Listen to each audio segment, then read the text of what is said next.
Kalau kita baca 1 Korintus pasal 7 dari ayat 1, ya kita akan melihat bagaimana nasihat Paulus tentang pernikahan. Ada banyak hal yang bisa dibagikan di sana, ya, butuh waktu tersendiri untuk menggali hal itu. Tapi itu kebenaran yang nggak bisa kita abaikan, ya. Jadi dia bicara tentang kalau dalam pernikahan itu, ya, eh, yang suami dengan istri jangan saling menjauhi. Kemudian pendapatnya kalau lebih baik menurut dia itu tidak menikah, ya. Tapi kalau orang mau menikah juga nggak salah, nggak dosa, ya. Tapi kalau menikah, nah ini yang dia bilang nih, ya, di ayat ke-33 dan 34. Orang yang beristri memusatkan perhatiannya pada perkara duniawi, bagaimana ia dapat menyenangkan istrinya. Dan dengan demikian perhatiannya terbagi-bagi. Perempuan yang tidak bersuami dan anak-anak gadis memusatkan perhatian mereka pada perkara Tuhan, supaya tubuh dan jiwa mereka kudus, ya. Rohnya sudah kudus, ya. Rohnya sudah sempurna, tapi ini bicara tentang tubuh dan jiwa, ya. Fokus kepada Tuhan. Tetapi perempuan yang bersuami memusatkan perhatiannya pada perkara duniawi, bagaimana ia dapat menyenangkan suaminya. Jadi kalau kita lihat ayat-ayat ini membumi sekali. Kalau kita dari gereja atau pelayanan yang mungkin karismatik atau yang banyak belajar mengenai akhir zaman, kayaknya seringkali itu kita berfokus pada perkara-perkara yang akan datang, ya, dan itu nggak salah juga. Kita belajar banyak tentang Tuhan dan itu sangat baik, ya. Tapi kadang-kadang kita seperti lupa, ya, bahwa kita masih tinggal di bumi, ya. Dan di ayat-ayat ini Paulus bilang, kalau kamu menikah, kamu tuh ada bagian kamu memusatkan perhatian pada perkara duniawi. Ya, bagaimana kamu bisa menyenangkan pasanganmu, istrimu atau suamimu. Memang kalau nggak menikah bisa fokus untuk kepada Tuhan, ya. Itu masalah keputusan. Tapi dari sejak awalnya Tuhan itu menciptakan manusia itu untuk berkeluarga, ya. Mau nggak menikah baik, Paulus bilang itu lebih baik, ya. Kalau sudah pacaran beberapa lama, ya, terus memutuskan nggak menikah tuh baik. Cuma ya kita mesti pikirkan juga, ya, calon istri atau calon suami kalau setelah sekian lama berjalan bersama, ya, kalau menikah ya nggak dosa, Paulus bilang gitu. Cuma kalau kamu menikah, pikiranmu terbagi dan itu soal pilihan, ya. Bahwa bagian yang harus kita kerjakan salah satunya adalah menyenangkan pasangan kita, suami atau istri kita, dan salah satu caranya adalah lewat perkara duniawi.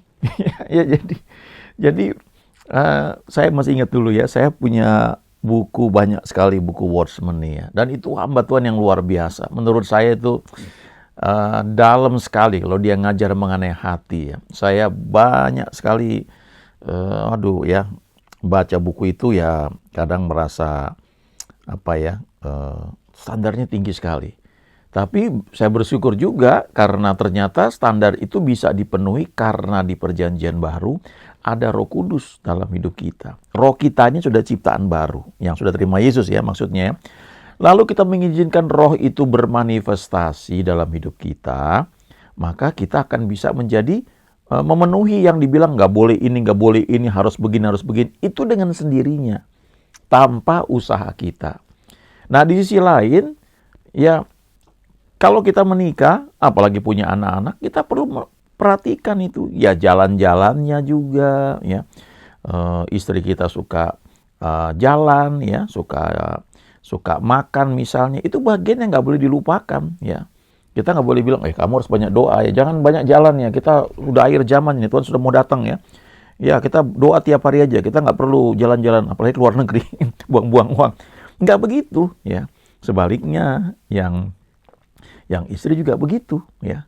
Ya, Dia bagaimana dia pikirkan suaminya tuh bukan sekedar dari segi rohaninya aja, doain, tapi perkara duniawi. Suaminya suka apa ya, kalau suka minum kopi atau minum teh, ya bagaimana melayani ya ketika suaminya pulang misalnya. Ya saya ingat ada temen yang cerita itu berkesan sekali ya. Dia bilang kalau urusan dengan suaminya tuh ya, makanan, minuman, bahkan nunggu suaminya pulang kantor, itu dia, bukan pembantu. Ya.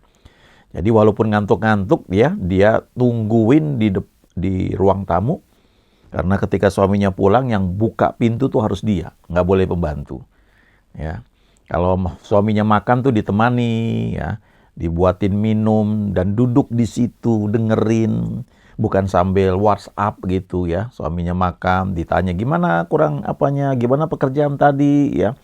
Terus saya pernah lihat loh ada sepasang hamba Tuhan Amerika ya, mereka khotbah, mereka sharing ya, dan mereka sama-sama duduk di bangku ya, di ada meja kayak panel diskusi gitu. Itu kalau si suaminya lagi ngomong, istrinya tuh memandang dengan penuh kekaguman ya, mensupport tuh kelihatan sekali ya. Saya pikir ini luar biasa ini ya, dan memang mereka mengajarkan tentang salah satunya tentang relationship ya, tentang hubungan ya, juga tentang bagaimana membangun hubungan di antara keluarga. Nah, coba kita lihat yang bahasa Inggrisnya ya. But one who is married is concerned about the things of the world, how he may please his wife ya. Sama ini. Yang menikah itu peduli dengan hal-hal dalam dunia ini. Ya, istrinya suka perhiasan apa gitu, ya. Terus and his interests are divided ya, perhatiannya terbagi. Tapi jangan lupa loh, orang yang menikah di perjanjian lama ada yang namanya Henok, itu menikah, punya istri, punya anak laki-laki, punya anak perempuan, dan dalam 300 tahun itu, dalam pernikahannya itu dia punya banyak anak-anak, dia tetap bisa bergaul dengan Tuhan, ya. Walaupun perhatiannya terbagi ya. Kan kalau bisa punya anak laki-laki, anak perempuan, artinya kan ada hubungan suami istri kan. Nah itu artinya kan perkara-perkara yang sifatnya menyangkut di dunia ini ya. Apakah orang menikah itu kaku? Kan enggak ya. Orang masuk pernikahan juga didandanin rapi. Esther di perjanjian lama itu setahun ya didandani ya. Dikasih berbagai macam uap supaya bau badannya tuh wangi ya. Wah macam-macam lah ya. Ya saya tahu ada orang-orang yang habis menikah ya, mereka di treatment ya, habis melahirkan maksudnya ya, pakai ukup dan sebagainya. Itu bagian dari hal-hal duniawi supaya bisa menyenangkan suaminya. Ya. Yang istri juga, yang suami juga begitu ya. Biasanya lebih concern ke istri ya. Kan wanita itu kan sesuatu memang keindahannya yang kelihatan pada seorang wanita itu. Jadi kalau dia dandan buat siapa? Ya buat suaminya. Ya dia concern tentang hal itu. Ini kalau digali lebih dalam ya di 1 Korintus 7 ini bicara bahkan sampai soal kehidupan intim ya, hubungan intim suami dan istri. Satu ketika ada seorang rekan menyampaikan firman di gereja, menarik juga ya. Dia bilang begini, ya di tempat saya pelayani saya suka tanya beberapa pengerja, gimana hubungan intim kalian ya? Suami dengan istri gitu. Karena itu salah satu cara ya untuk melindungi. Makanya Paulus bilang kan di pasal ini ya, jangan saling menjauhi karena kamu tidak tahan bertarak ya. Kecuali kamu janjian mau 2 puasa, kamu pisah, tapi setelah itu kamu harus kembali lagi. Karena kalau enggak kamu digoda sama iblis ya. Nah, ini kadang-kadang mungkin orang nggak sadar ya. Ya pikir cukup bahasa roh, ya betul, itu penting. Ada orang-orang yang memang bertumbuh luar biasa begitu. Tapi secara umum, jangan lupa ya, Paulus ini kan, dia nyampaikan ini kan bukan kepada para rasul ya, kepada jemaat yang dilayani. Jemaatnya tuh bukan orang-orang full time, apalagi di Korintus yang kacau itu banyak gitu. Dia kasih tahu yang benernya begini. Ya, saya ingat ketika saya memberikan konseling pernikahan, ngomong cukup detail ya, tapi sudah menyangkut lebih detail ya, menyangkut hubungan suami istri ya, saya bilang ini ada buku bagus ya, baca aja ya, diantaranya dari pendeta Jarod Wijanarko ya, di YouTube tuh banyak, dia belak-belakan bicara itu, dan itu ternyata penting, nggak bisa diabaikan ya. Ada satu kutipan dari internet ini, saya dapat ini, menarik sekali ya. 1 Korintus 7 ayat 33. How he may please his wife. Ya. Jadi salah satu fokus orang yang menikah itu bagaimana bisa menyenangkan istrinya. Ya. The woman, ya, wanita who is married, yang menikah is concerned about, ya, pikirannya itu dipusatkan pada perkara duniawi. Ya. Tujuannya apa? How she may please her husband. Bagaimana dia bisa menyenangkan suaminya. Ya. Mungkin kadang-kadang ada yang begitu terlalu kudus kali ya.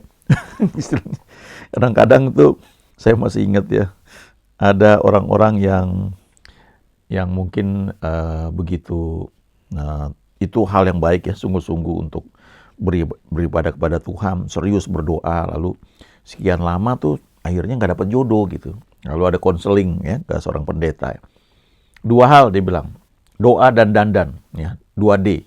Kamu harus doa, tapi kamu harus dandan juga, ya. Belajar pakai lipstik yang benar, jangan belepotan gitu ya.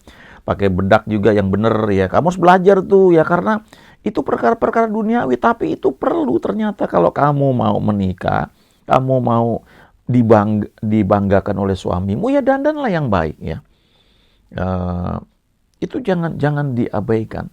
Saya pernah baca buku yang ditulis oleh seorang hamba Tuhan.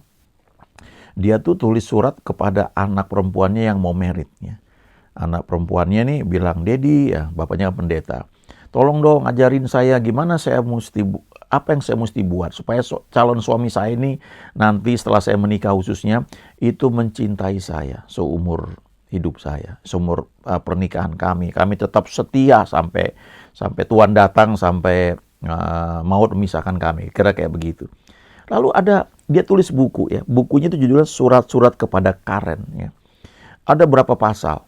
Nah, salah satu pasal itu dia bilang gini, kalau suamimu lagi ganti pakaian ya, kamu coba sekali-sekali puji itu ya, dadanya yang bidang gitu ya. Pernah nggak kamu puji itu ya? Apalagi kalau suami kamu itu punya, umumnya laki-laki ya, bahasa kasih itu kata-kata, ya, encouragement. Itu pujian itu dampaknya besar sekali ya. Yakub tuh punya 2 istri di perjanjian lama ya, bukan perjanjian baru. Itu kan Rahel ya dan Lea. Nah, waktu Yakub ketemu Lea dikatakan Lea itu tidak berseri-seri matanya ya. Ya, ada banyak cerita yang bisa digali dari situ, tapi tidak memancarkan positive thinking. Sementara Rahel nggak disebut, tapi dapat disimpulkan Rahel ini matanya berseri-seri. Nah, itu yang penting ternyata bagi Yakub ya.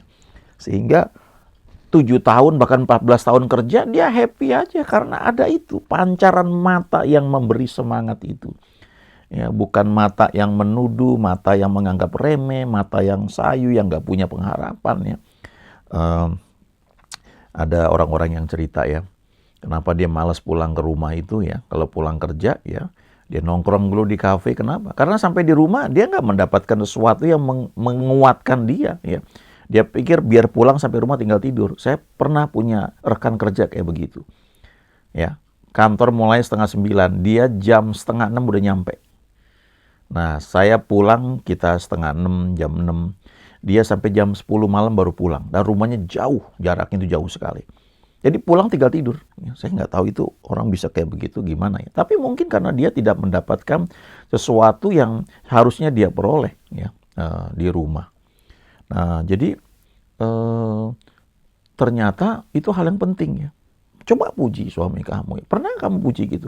Kamu ganteng ya. Ada orang-orang yang, wah ini awet muda lah dan sebagainya. Sebaliknya, yang suami juga memuji istrinya ya. Kamu tetap cantik ya, kamu ini luar biasa ya.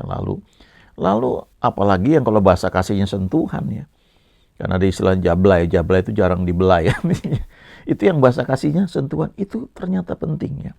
Ini khususnya buat mereka yang sudah menikah ya, yang hidup single ya itu tentu beda ya. Tapi bisa disampaikan pada orang lain, ya. Kepada anak, kepada menantu, ya, kepada keponakan ya. Itu sangat perlu ya. Jangan dianggap sepele. Ya, orang-orang yang dahsyat di pagi Tuhan ternyata bisa jatuh di sini karena hal-hal sepele. Ya. Coba lihat satu ayat lagi ya. Ada beberapa ayat sini. 1 Timotius 6 ayat 17 sampai dengan 19. Peringatkanlah kepada orang-orang kaya di dunia ini agar mereka jangan tinggi hati dan jangan berharap pada sesuatu yang tak tentu seperti kekayaan, melainkan pada Allah yang dalam kekayaannya memberikan kepada kita segala sesuatu untuk dinikmati. Peringatkanlah agar mereka itu berbuat baik, menjadi kaya dalam kebajikan, suka memberi dan membagi, dan dengan demikian mengumpulkan suatu harta sebagai dasar yang baik bagi dirinya di waktu yang akan datang untuk mencapai hidup yang sebenarnya. Nah, banyak hal kita bisa dapatkan di sini ya. Untuk orang kaya ya, jangan sombong ya. Coba mereka berbuat baik gitu, membagi segala sesuatu. Jadi kalau kamu suka share itu, kamu mau mengumpulkan suatu harta ya, harta rohani ya. Jadi istilahnya kalau nanti meninggal, uangmu kan kamu nggak bawa ya. Tapi kamu bisa transfer itu dengan cara kamu berbuat baik dengan hartamu itu. Tentu juga ada yang untuk dinikmati ya. Ada yang untuk mungkin disimpan buat anak ya, buat cucu misalnya. Tapi jangan pelit juga ya. Bagikan itu supaya kamu transfer itu menjadi sesuatu yang sifatnya kekal. Yesus berkata, kumpulkan hartamu di surga. Caranya gimana? Dengan berbuat baik. Ya, dengan aktivitas kita, dengan menolong orang lain. Makanya ada orang bilang gini, salah satu cara untuk menolong orang-orang lain yang berkekurangan adalah kita sendiri jangan berkekurangan gitu ya. Kita jangan sampai nggak bisa, buat kita aja nggak cukup, gimana menolong orang lain gitu. Makanya jangan anti kekayaan ya. Cinta akan uang itu memang akar segala kejahatan, tapi uangnya kan nggak dosa, perlu malah buat menolong banyak orang. Tapi dari ayat-ayat ini, coba kita fokus ayat 17. Peringatkanlah kepada orang-orang kaya di dunia ini agar mereka jangan tinggi hati ya, dan jangan berharap pada sesuatu yang tak tentu seperti kekayaan. Nah, perhatikan kalimat berikutnya ini. Melainkan pada Allah yang dalam kekayaannya memberikan kepada kita segala sesuatu untuk dinikmati, termasuk kehidupan pernikahan. Ya, itu untuk dinikmati ya. Jadi harusnya house itu di dalamnya ada home ya, homey, merasa home, nyaman. Ya, kita bersekutu, orang yang paling dekat dengan kita tuh harusnya pasangan kita ya, istri kita, suami kita. Jangan lebih suka jalan sama orang lain ya, untuk lebih merasa lega, harusnya begitu. Ya, jadi kita bisa nikmati kehidupan keluarga kita, ya anak-anak kita bisa enjoy. Lihat dalam bahasa Inggrisnya, ya. Saya langsung ke kalimat terakhir ini ya, yang dicetak gede. But on God, ya, who gives us richly all things to enjoy. Jadi dia mau bilang berharap kepada Tuhan, dan Tuhan kita itu adalah Tuhan yang memberi dengan murah hati ya, dengan royal ya, segala sesuatu itu untuk kita nikmati. Nah, jadi kadang-kadang ada satu sisi kayaknya itu duniawi itu nggak boleh ya. Tapi kita perlu ingat bahwa segala sesuatu itu bisa kita nikmati asalkan dalam tuntunan Tuhan. Ya, kita bisa jalan-jalan ke Israel menikmati itu dalam berkat Tuhan. Bisa juga nggak hanya ke Israel, ke Eropa, ya, ke Swiss, ke Paris, ya, ke Prancis, ke New Zealand, atau ke Italia, ke Roma, ke Venesia. Ya. Kita bisa nikmati itu. Ya. Itu bagian dari apa yang Tuhan sediakan. Di kitab Pengkhotbah itu dikatakan ya bahwa itu anugerah Tuhan kalau kita bisa menikmati. Nah, kalau kita mungkin belum tentu kan semua pergi ke luar negeri kan, ada yang suka di dalam negeri aja, tapi bisa enjoy. Ya, makan nasi goreng, makan gado-gado juga nikmat kok. Tapi ya maksudnya adalah Tuhan tuh memberikan dengan murah hati ya untuk kita nikmati. Jadi kita bisa berkata bahwa Tuhan itu baik, God is good. Juga dalam keluarga kita, dalam pernikahan kita. Karena kita tidak hanya fokus pada Tuhan, tapi kita lihat perkara-perkara duniawi juga untuk menyenangkan pasangan kita ya. Jadi kita bisa berkata, God is good all the time. Haleluya. Amin.